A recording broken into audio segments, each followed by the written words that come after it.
ഇവിടെ ഇപ്പോൾ രാവിലെ 8 മണിയായി. ഇപ്പോഴും ചന്ദ്രന് പോകാറായിട്ടില്ല. നമ്മൾ ചെറുപ്പത്തിൽ ഈ ക്രിസ്മസ് വെക്കേഷന് മുമ്പുള്ള ദിവസം ഭയങ്കര സന്തോഷത്തോടെ ആയിരിക്കില്ലേ സ്കൂളിൽ പോകുന്നത്.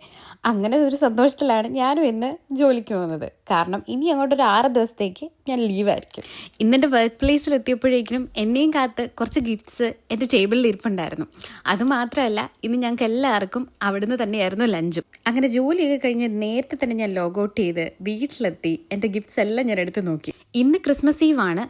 എൻ്റെ ഇവിടുത്തെ ക്രിസ്മസ് ഞാൻ സെലിബ്രേറ്റ് ചെയ്യാൻ പോകുന്നത് എൻ്റെ ഏറ്റവും ഫേവറേറ്റ് ആയിട്ടുള്ള 2 പേരുടെ കൂടെയാണ്. അവരെ കാണാൻ വേണ്ടിയാണ് ഈ പെട്ടിയും പാക്ക് ചെയ്ത് ഞാനീ പോകുന്നത്. അങ്ങനെ ഒരു 3 അവർ ജേർണിക്ക് ശേഷം ഞാൻ അവരെ കണ്ടുമുട്ടി. ഇനിയുള്ള എൻ്റെ 2 ദിവസം ഇവരുടെ കൂടെ ആയിരിക്കും. അങ്ങനെ ഞങ്ങൾ വീട്ടിലെത്തിയപ്പോൾ തന്നെ ഞങ്ങളുടെ ക്രിസ്മസ് സെലിബ്രേഷൻ നല്ല പൊറോട്ടയും പോർക്ക് വരട്ടിയതും വെച്ച് സ്റ്റാർട്ട് ചെയ്തു. ഇവിടെ ഇപ്പോൾ സമയം രാത്രി 3 മണിയായി. എന്തായാലും ഞങ്ങളുടെ ക്രിസ്മസ് സെലിബ്രേഷൻ സ്റ്റാർട്ട് ചെയ്തു. ഇനി ബാക്കിയുള്ള വിശേഷങ്ങൾ അടുത്ത വ്ളോഗിൽ കാണാം. ബൈ.